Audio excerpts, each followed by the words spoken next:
આપણે પાંચમા દાખલાથી શરૂઆત કરવાના છીએ. આગળના દાખલાનું પ્લેલિસ્ટ છે, જોઈ લેવું.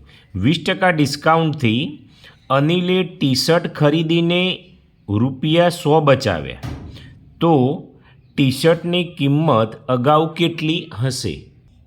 તો વિદ્યાર્થી એવું સમજો, 20% ડિસ્કાઉન્ટ છે, ટી શર્ટ ખરીદીને ₹100 બચાવ્યા. હવે 20% ડિસ્કાઉન્ટ આપ્યું તો ₹100 બચાયા. તો ટી શર્ટની અગાઉ કિંમત કેટલી હોય? 100% હોય. તો કેટલી? તો 100 ઉપર ગયા, 20 નીચે આવ્યા, આ 100 એમના એમ. શૂન્ય ગઈ, શૂન્ય ગઈ, 2 પંચો 10, 100 પંચો ₹500. તો લખી દેવાનું, ટી શર્ટની કિંમત અગાઉ ₹500 હશે. આ લખવું બહુ જરૂરી છે વિદ્યાર્થી મિત્રો. ચલો આગળ જુઓ. 60 વિદ્યાર્થીઓમાંથી 15 વિદ્યાર્થીઓને ક્રિકેટ રમવું ગમે છે, તો કેટલા વિદ્યાર્થીઓને ક્રિકેટ રમવું ગમે છે? તો 60માંથી ફક્ત 15ને જ ગમે છે વિદ્યાર્થી મિત્રો. તો કેટલાને રમવું ગમે છે એવું કહે છે. તો વિદ્યાર્થીએ લખીએ આપણે, 60 વિદ્યાર્થી છે, એમાંથી 15 વિદ્યાર્થીને ક્રિકેટ રમવું છે. વિદ્યાર્થી ક્રિકેટ ગમે છે, તો કેટલા ટકા પૂછ્યું છે? તો ટકા તો 100 હોય, તો 100 વિદ્યાર્થી હોય તો કેટલા? 100% શોધાય. 100 ઉપર ગયા, 60 નીચે આવ્યા, 15 એમના એમ. જો 15 ચોક 60 અને 4 25, તો 25% આવ્યો. તો અહીં લખવાનું 25% વિદ્યાર્થીઓને ક્રિકેટ રમવું ગમે છે. ચલો આગળ જુઓ. 2000ની ખરીદી ઉપર 12% વળતર મળે છે. જો 2000ની ખરીદી કરીએ તો કેટલું વળતર મળે? તો 2000ના 12% થયા વળતર બરાબર. તો 2000 એમના એમ, 12 ભાગ્યા 100. શૂન્ય ગઈ, શૂન્ય ગઈ, શૂન્ય ગઈ, શૂન્ય ગઈ, શું વધ્યું? 20 ગુણ્યા 12. હવે 12 દુ 24 એટલે ₹240. તો વળતર ₹240 મળે. ચલો આગળ જોઈએ.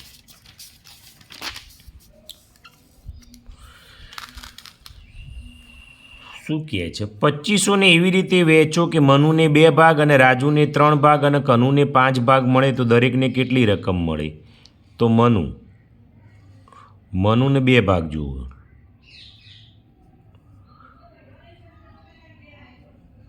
રાજુને 3 ભાગ જુઓ અને કનુને 5 ભાગ મળે. કુલ રકમ કેટલી છે? કુલ રકમ 2500 છે. તો કઈ રીતે શોધાય? તો હવે અહીં જુઓ, તો ₹2500 લખી જ દેવાના, ગુણ્યા ટોટલ ભાગ કેટલા હતા? 5, 6, 7, 8, 9, 10. તો નીચે 10 લખવાના. એમાં મનુના 2 તો ઉપર 2 લખવાના. હવે છેદ ઉડાડી દેવાના, જે વધીએ તમે જુઓ. શૂન્ય જઈ, શૂન્ય જઈ, 250 દુ ₹500 મનુને મળ્યા. તો મનુને કેટલા ભાગમાં આવે? ₹500. ચલો રાજુના જોઈએ. ₹2500 હતા, 3 ભાગ રાજુના અને નીચે 10. શૂન્ય જઈ, 25 તરી 75, ₹750 રાજુના ભાગમાં આવ્યા. ચલો કનુના કેટલા? તો 2500 હતા, નીચે 10, ઉપર 5. શૂન્ય જઈ, 25 પંચો 125, તો ₹1250 એ કનુના. પટી ગયું. ચલો આગળ જુઓ. શાળાની એક ટીમ આ વર્ષે 6 રમતો જીતી, જ્યારે ગયા વર્ષે 4 રમતો જીતી હતી, તો ગયા વર્ષની તુલનામાં આ વર્ષે કેટલા ટકા વધારો થયો? તો રમતોનો વધારો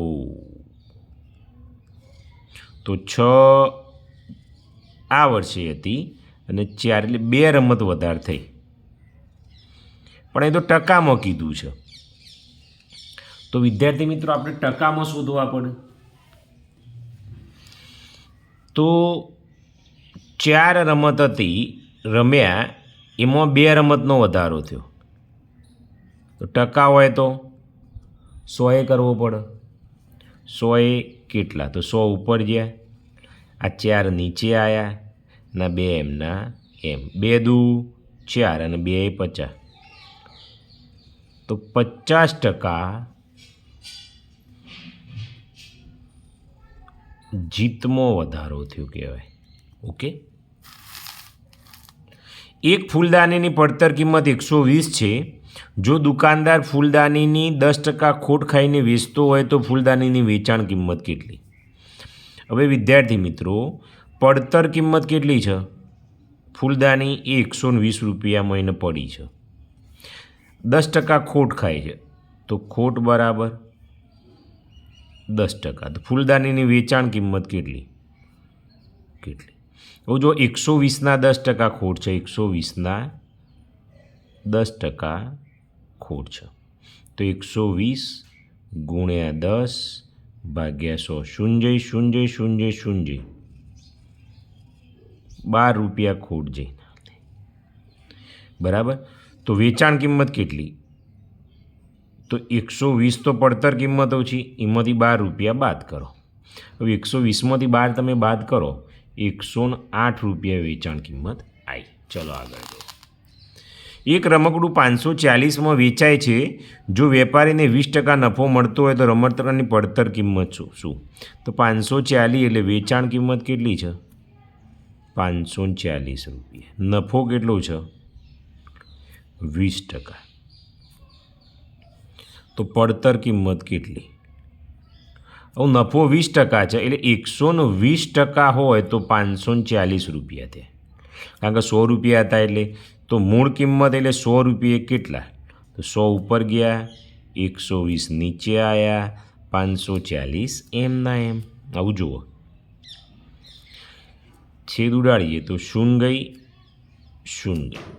અહીં તમે જુઓ તો 6 દુ 12, 6 9 54, 6 6 ઉડી ગયા, 2 50, 9 5 45 અને મીંડું 450 રૂપિયા આવી, બરાબર. તો રમકડાની પડતર કિંમત શું છે? તો અહીં લખી દેવાનું, રમકડાની પડતર કિંમત બરાબર 450 રૂપિયા.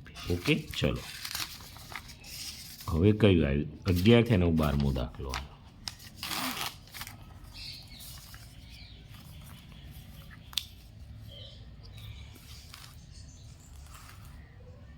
શું કહે છે? 12મું, 6000નું 9% લેખે 2 વર્ષનું સાદું વ્યાજ શોધો. તો 6000 એટલે પી બરાબર 6000. રેટ આપણા સાદા વ્યાજનું સૂત્ર આ છે, I બરાબર PRN ભાગ્યા 100. PRT પણ લેવાય, બધું એક જ છે. ચલો રેટ એટલે R, 2 વર્ષ એટલે N બરાબર 2 વર્ષ. બસ આ કિંમતો મૂકો. પીની જગ્યાએ કેટલા મૂકવાના? 6000. R એટલે 9, N એટલે 2. અહીં ઘણા ટીએ લખતા હોય છે, પણ બધું એક જ કહેવાય. અને 100 એમના એમ. 0 ગઈ 0 ગઈ 0 ગઈ 0 ગઈ. હવે જુઓ, 9 દુ 18, 18 છંગ 108 અને આ મીંડું એમના એમ. I એટલે સાદું વ્યાજ. તો કેટલું આવ્યું? 1080 રૂપિયા. ચલો આગળ જુઓ. 2500નું એટલે P બરાબર 2500. 3 વર્ષ, તો N બરાબર 3 વર્ષ. વ્યાજ કેટલું છે? આઈ બરાબર 600 રૂપિયા. તો વ્યાજનો દર એટલે રેટ આર બરાબર કેટલા? સૂત્ર તો એના જ રહેશે. આઈ બરાબર PRN ભાગ્યા 100. આઈ કેટલા છે? 600. તો મૂકી દઉં 600. પી કેટલા છે? 2500. આર કેટલા છે? શોધવાના છે. એન કેટલા છે? 3 વર્ષ છે. ભાગ્યા 100. તો આર બરાબર આ ઉપર જશે 600 એમના એમ ગુણ્યા 100. 2500 ને 3 નીચે આવો. 2500 અને 3. આવું છેદ ઉડાડીએ. શૂન્ય શૂન્ય શૂન્ય શૂન્ય 3 દુ 6. 25 ચોગ 100. 4 દુ 8. તો 8%. તો આર બરાબર કેટલા આવ્યા? 8%. ઓકે, ચલો આગળ. 4000નું 9% લેખી વ્યાજ 720 મુદત શોધો. તો પી બરાબર 4000. રેટ એટલે આર બરાબર 9%. વ્યાજ એટલે આઈ બરાબર 720 રૂપિયા. મુદત એન બરાબર કેટલા? આઈ બરાબર PRN ભાગ્યા 100. ચલો આઈની કિંમત કેટલી છે? 720. પીની કેટલી છે? 4000. આર કેટલા છે? 9. એન શોધવાના છે. 100 એમના એમ. એન શોધવાના છે તો એને સૂત્રનું કરતા બનાવો.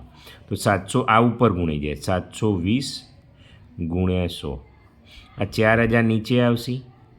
9 નીચે આવો. છેદ ઉડાડો. જો 3 વિન્ડો જો 1 2 3. 1 2 3. ઉડાડો તો 9 8 72. 4 દુ 8. તો એન બરાબર શું આવ્યું? 2 વર્ષ આવ્યો. ઓકે, તો આપણો જવાબ છે. ચલો 15મું જોઈ લો. અમુક રકમનું એટલે પી શોધવાના છે.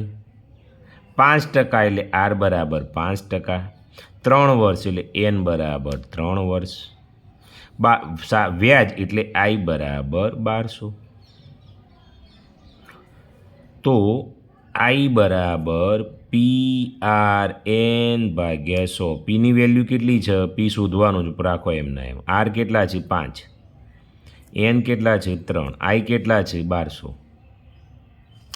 100 એમના એમ. તો પી બરાબર 1200 ગુણ્યા 100 ભાગ્યા 5 ગુણ્યા 3.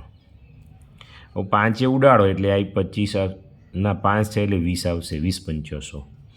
3 ઉડાડો એટલે 3 ચોક 12 અને 2 બિંડો. તો 4 દુ 8 અને 1 2 3 બિંડો. 1 2 અને 3. તો કેટલા રૂપિયા આવ્યા?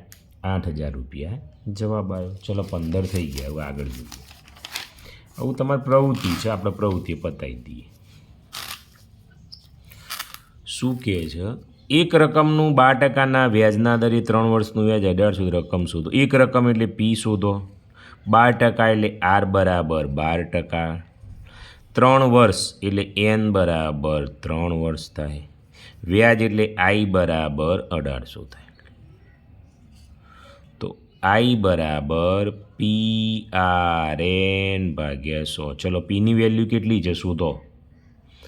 આર 12, એન 3, 100 એમના એમ. આઈ એટલે 1800. તો પી બરાબર 1800 ગુણ્યા 100 12 ગુણ્યા 3. બરાબર છે. બસ છેદ ઉડાડવાના લખી દેવાનું. જુઓ 3 છંગ 18 એટલે 600 આવ્યા. 12 5 60 એટલે 50. 50 ગુણ્યા 100 એટલે 5000 થયા. તો પીની વેલ્યુ આવી ગઈ. ચલો આવું જોજો. એવો જ દાખલો છે તો સૂત્ર ડાયરેક્ટ લખી દઉં. આઈ બરાબર PRN ભાગ્યા 100. આવું જોજો. 6000 એટલે પી બરાબર 6000. 9% વ્યાજ એટલે આર બરાબર 9%. અમુક વર્ષ એટલે એન શોધવાનું છે. 100 એમના એમ. વ્યાજ 2700 તો આ 2700 રૂપિયા. મુદત શોધો તો એન છે. એનના સૂત્રનું કરતા બનાવો એટલે આ 100 ઉપર ગુણાય. 2700 ગુણ્યા 100 ભાગ્યા આ 6000 9 નીચે આવે. ઓકે, 1 2 3. 1 2 અને 3. હવે અહીં જુઓ તો n બરાબર 27 એટલે 9 તરી 27, 10 એટલે 2 પંચો 10, અહીં 3 દુ 6, 9 એટલે 9 તો એમના એમ રાખવાનું, ઉપર જ 6, 9 9 ગયા, 3 3 ગયા, 2 2 ગયા, n બરાબર કેટલા આવ્યા? 5 વર્ષ આવી ગયા. ઓકે, ચલો છેલ્લો દાખલો. મનાલ 5,000નું અમુક ટકા લેખે 3 વર્ષને અંતે વ્યાજ 1200 ચૂકવે છે, તો વ્યાજનો દર શોધો. I બરાબર PRN ભાગ્યા 100. P એટલે 5,000, રેટ એટલે R તો વ્યાજનો દર શોધવાનો છે, એમના એમ રાખો. N છે એટલા 3 વર્ષ, 100, I 1200 રૂપિયા, તો R બરાબર 1200 ગુણ્યા 100 ભાગ્યા 5,000 નીચે આવ્યા અને 3. ચલો મીંડો 1 2 3, તો 1 2 અને 3, 3 ચોક 12, 5 દુ 10, 4 દુ 8, તો R બરાબર 8% આવી ગયું. ઓકે, બસ તમારો સ્વાધ્યાય પૂરો થયો.